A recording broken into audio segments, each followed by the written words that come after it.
欢迎来到新兴消息频道，请订阅频道，所以大家不要错过当天最热门的新闻。我们今天的时事通讯包括以下内容：赵丽颖硬刚王菲，代言风波背后的娱乐圈真相。娱乐圈本就风云变幻，明星代言更是被无限放大镜检视的高压地带。最近，一则关于赵丽颖与王菲之间的代言风波再度搅动网络舆论场。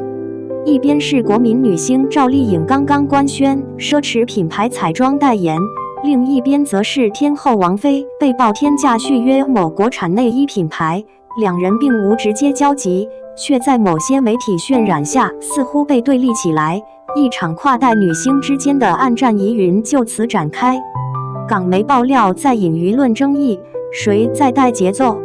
据港媒报道，王菲以3000万高价续约国产内衣品牌的消息爆出，同时暗讽赵丽颖代言国际彩妆品牌不伦不类，不符合品牌气质。这种将两个完全不同风格、不同定位的艺人放在一起横向对比的操作，实属常见的挑事套路。然而，有些赵丽颖粉丝不免被带了节奏，开始对王菲的高价代言进行炮轰，言辞激烈，甚至直言老妖婆代言内衣收3000万简直是黑心至极。言语之中不仅质疑王菲代言的正当性，也试图拔高赵丽颖的道德高度，称其不要钱就给奢牌代言，促进文化交流，将赵丽颖塑造成为国争光的形象。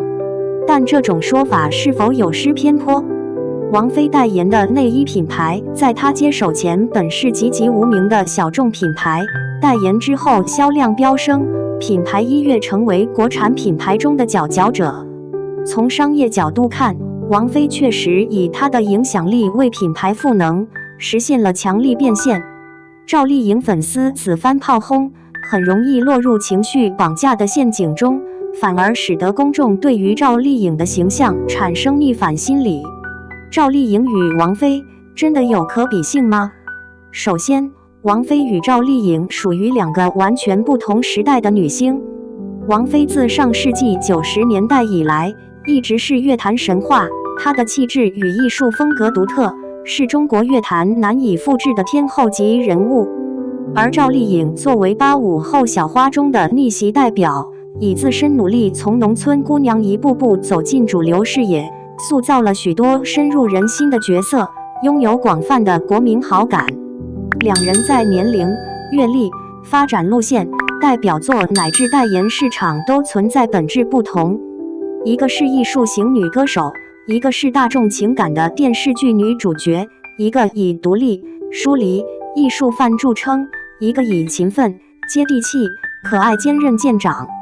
因此，把两人简单对比，不仅荒唐，更忽视了明星背后的文化语境。王菲代言的是本土品牌，走的是高级中带有文化复古意味的路线，而赵丽颖签约国际彩妆品牌，挑战的是国际时尚的审美坐标。从某种意义上说，两人都是在自己的领域内推动中国女性形象多样化的存在。奢牌代言，水土不服还是时尚突破？回到赵丽颖本身，讨论的焦点其实更多集中在她到底是不适合代言奢侈品。从曝光的代言大片来看，赵丽颖以一袭黑白剪裁及简风的高级时装亮相，眼神冷峻，气场全开，成功打破以往甜美可爱的固定人设。相比过去作品中温婉乖巧的荧幕形象，这次造型明显是为了转型高奢路线所做的努力。但不得不说，一部分网友对于赵丽颖驾驭奢牌的效果表示担忧，认为她的身形气质偏国民型，缺乏高奢品牌所偏好的国际脸超模感。甚至有网友评论称，赵丽颖再努力也很难做出王菲那种天生的高级感，直接将讨论引向艺人气质与品牌调性之间的匹配度问题。这其中不乏对赵丽颖土味的老印象作祟。在她刚出道时，因为相貌不符合传统意义上的白瘦高，加上说话方式和出身背景不够精英化，曾一度被贴上接地气、不够洋气的标签。而此次挑战高冷高奢风，自然也会遭遇一些水土不服的质疑。但质疑声的另一面，也恰恰是赵丽颖努力转型的见证。在过去几年，赵丽颖已从农村逆袭的女主剧，转向更具深度和质感的现代女性题材。例如《幸福到万家》《风吹半夏》中的角色塑造，都体现了她对角色理解力的进步。这些努力让她得以从流量明星向实力派艺人过渡，也为她的品牌路线升级打下基础。群体标签与个人奋斗，公众审美在转变。赵丽颖代言国际彩妆品牌，不仅仅是个人商业成就的体现，也引发了关于公众审美、民族情绪和消费选择的广泛讨论。我们不能忽视的是，这家彩妆品牌曾经因涉外争议而被不少网友抵制过，因此，即使是赵丽颖这样拥有极强群众基础的艺人，在接下这个代言时也承受了巨大的舆论压力。一些网友认为，她应该更谨慎地选择品牌，不要被商业利益左右。但也有声音指出，品牌与艺人的合作本质上是市场行为，不应过度上升到民族道德层面。毕竟，品牌近年来也在努力修复与中国消费者的关系，而赵丽颖作为国民女星的加入，某种程度上也是一种文化调和的尝试。另外，还有一个不容忽视的现象是，赵丽颖近年来的感情生活也常常被拿来与事业做对比。有人认为她恋爱后形象变得松弛，不再像过去那样拼命三娘，甚至这次代言表现被质疑，也有网友把锅甩给恋爱脑。但从成熟职业女性的角度出发，谈恋爱与事业发展并不冲突。一个30+女星的情感生活本应是她人格魅力的一部分，而不是舆论攻击的借口。王菲贵而直，品牌代言背后的认同逻辑。反观王菲，她与品牌之间的关系更像是灵魂合作。她不需要刻意去演绎时尚，而是本身就构成了品牌想要传达的调性：独立、冷峻、疏离、不可复制。王菲从不拍综艺，不接电视剧，几乎每一次出镜都是事件级别的。这种稀缺感和神秘感，正是高奢品牌最看重的稀缺资源。她为内衣品牌代言，虽然也有争议，但从商业结果看，品牌方早已赚得盆满钵满。一个本不知名的品牌，借王菲之名迅速出圈，连带推出多款爆款产品。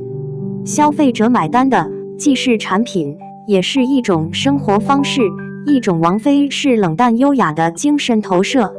所以3000万看似天价，实则贵而值。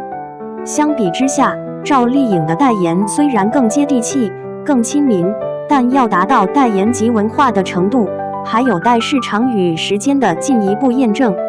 从流量之争回归真实，公众需要怎样的代言人？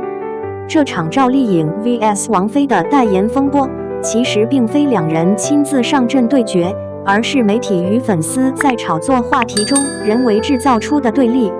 本质上反映的是当代娱乐圈中女星商业价值的高度竞争，也揭示了观众对于代言人的心理认同逻辑。